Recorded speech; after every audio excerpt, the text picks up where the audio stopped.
Halo, gue Sergi.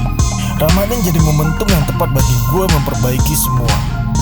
Bersama Habib Hussein Jafar Al-Hadar, disinilah buat gue, lu, dan kita semua menggali hikmah, menghidupkan hati, menyuburkan iman, membuka pintu-pintu percerahan. Minal zulumati ila nur. Dalam gibah on the road menuju jalan terang. Salam warahmah.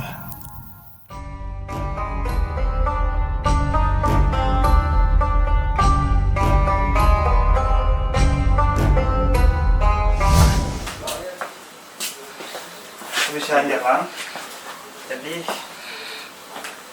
kita di sini aja dulu sambil nunggu panas dulu, kita buka puasa, relax dulu ke sini, kita nunggu buka puasa, nanti ada yang siapin buka puasanya. Gih, kos, Beb. lesu banget kayaknya. Lumayan, Beb. Soalnya kan selama Ramadan ini saya baru tahun ini melaksanakan Ramadan itu secara pol-polan, Beb. Padahal baru tengah, makanya kayak masih dalam masa penjajakan. Satu, asupan makanan berkurang, harus jaga. Kedua, asupan tidur pun juga berkurang. Ya, jadi kayak mikirin besok mau kerja juga malas, mendingan tidur ya. Produktivitasnya jadi kayak Berkurang. gimana berkurang. Padahal puasa, Bib. Karena tidur ibadah ya. Iya kan kata Habib, tidur Iya. ibadah kemarin. Tapi kerja lebih ibadah ya. Oh gitu ya, Bib. Iya, lebih ibadah dari tidur dong kerja. Iya, jadi Nabi katakan kerja itu adalah bagian dari ibadah kita. Mencari nafkah itu adalah bagian dari ibadah kita. Dan ibadah yang sangat penting serta sangat mulia. Karena Allah sendiri katakan dalam Al-Quran, siang hari itu bersebaranlah di muka bumi ini untuk mencari rezeki yang Allah sebarkan di muka bumi. Siang hari. Siang hari. Malam kemudian untuk istirahat dan ibadah kepada Allah juga. Siang juga ibadah kepada Allah dan juga ibadah dalam bentuk muamalah, dalam bentuk bekerja.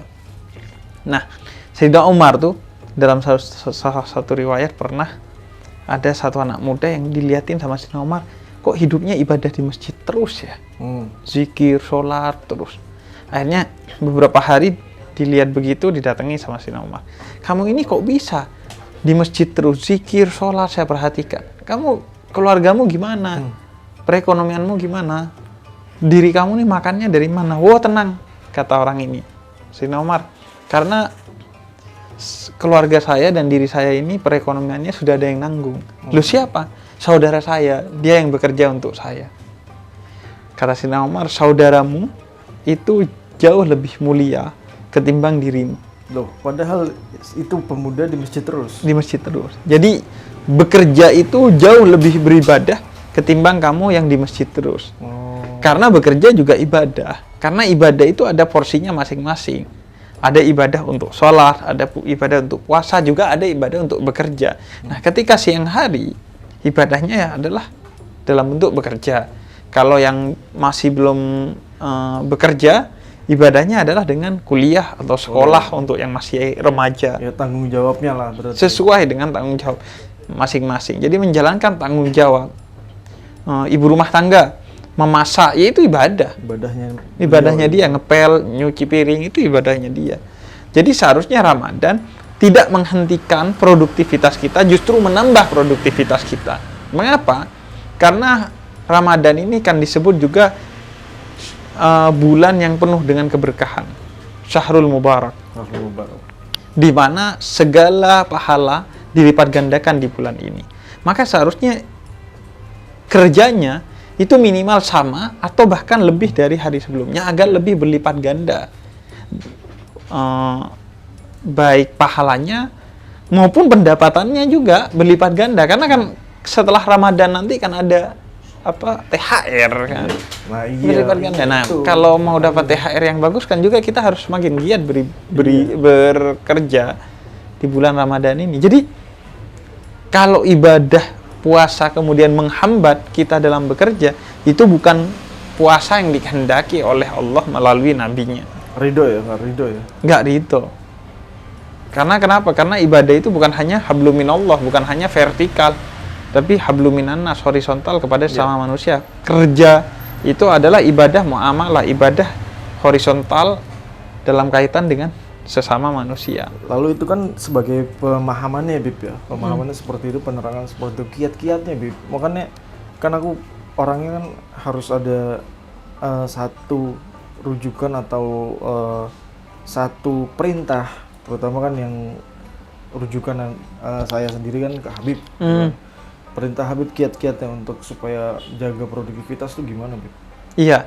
Jadi kalau produktivitas menurun di bulan Ramadan, justru kita dapat dosa. Bayangin bulan Ramadan dapat dosa karena produktivitas menurun. Karena Allah dijadikan tumbal atau alasan untuk kita tidak produktif gitu. Nah, kiat-kiatnya sebenarnya adalah pertama kuncinya adalah manajemen waktu, manajemen kemudian energi dan lain sebagainya. Jadi kita tuh kadang ketika Ramadan yang bikin ngantuk, yang bikin capek itu bukan karena sholat malamnya, tapi karena nongkrongnya malam-malam biasanya. Yang bapak-bapak biasanya sama bapak-bapak komplek, yang anak muda biasanya nongkrong-nongkrong nggak jelas malam-malam. Nah sebenarnya itu karena Ramadan itu kan meriah biasanya malamnya. Nah diisi dengan kemeriahan-kemeriahan yang sia-sia, bahkan sebagian kemeriahan-kemeriahan yang maksiat kayak pacaran, minum-minuman keras dan lain sebagainya. Jadi kuncinya memanage itu. Berarti saya benar-benar harus mengurangi nongkrong-nongkrong ini juga. Ya mengurangi yang negatif dan juga sebenarnya kan soal memanage karena puasa itu kita kalau diet juga produktivitas nggak berkurang tuh. Iya sih sebenarnya. Karena kita menganggap diet itu untuk kebaikan diri kita. Nah puasa mungkin ada orang masih menjalaninya sebagai kewajiban saja kepada Allah. Sehingga akhirnya malas-malasan. Coba dipahami bahwa in ahsantum ahsantum li anfusikum kata Allah. Semua kebaikan itu utamanya untuk dirimu sendiri. Kalau kamu tahu bahwa puasa ini bagi dirimu sendiri, maka justru akan semakin produktif. Oke, berarti alhamdulillah Bib.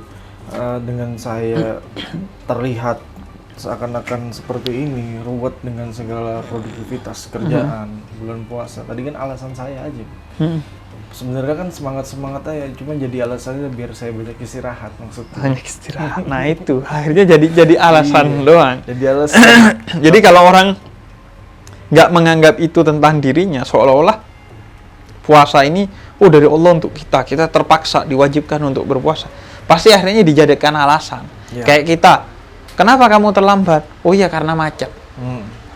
Kenapa kamu terlambat? Oh iya tadi ada masalah di jalan. Kalau sesuatu itu dianggap dari luar, pasti kita akan mudah menjadikan itu alasan. Tapi kalau sesuatu itu dari dalam, kelalaian kita akan kesulitan untuk menjadikan alasan. Nah, kalau puasa itu kita sadari bukan kewajiban kepada kita, tapi utamanya kebutuhan kita, maka pasti kita gak akan menjadikannya alasan. Ya, alhamdulillah. Jadi saya benar-benar yang tadinya niat dan tujuan puasanya melenceng lagi, atas dasar penerangan dan penjelasan Habib, balik lagi ke jalur yang benar. Alhamdulillah. Semoga benar ya Bib ya. Semoga. Saya selalu benar. Dan teman-teman juga yang misalkan produktivitasnya kerjanya berkurang akibat puasa, tolong Anda jangan menjadikan alasan puasa sebagai malasnya bekerja. Oke Bib ya? Ya. Nanti kalau jadi alasan Allah tersinggung. Kan kita kemarin belajar, ana indadoni abdibi. Aku tergantung kepada perasaan kamu. Kalau kamu menjadikan alasan puasa, Allah tersinggung, akhirnya dijadikan nganggur beneran gitu akhirnya. Anda menyinggung orang di sosial media menjadi viral, tapi Anda menyinggung Allah menjadi viral di langit. Viral di langit. Dan akhirnya Anda dibikin nganggur beneran. Aduh, jangan pipi Allah. Udah pandemi nganggur lagi, puasa lagi, Lebaran Anda nggak pakai baju baru Anda. Saya pakai semangat lagi jadi nggak. Cerah gue. Alhamdulillah teman-teman, jangan lupa share, like, subscribe, dan komen pertanyaan yang pengen ditanyakan. Nanti akan saya sampaikan kepada Habib Husain Jafar Al-Hadar. Terima kasih banyak teman-teman, terima kasih Habib. Assalamualaikum warahmatullahi wabarakatuh. Waalaikumsalam warahmatullahi wabarakatuh.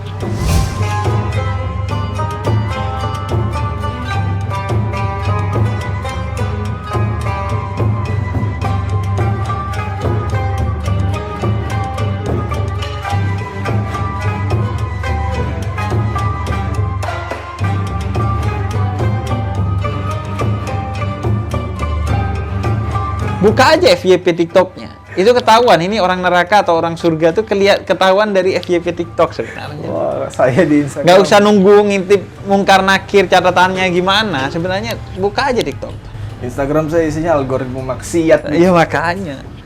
Nah, jadi kita geser tuh. Kiatnya adalah menggeser algoritma kita dari algoritma maksiat ke algoritma yang soleh.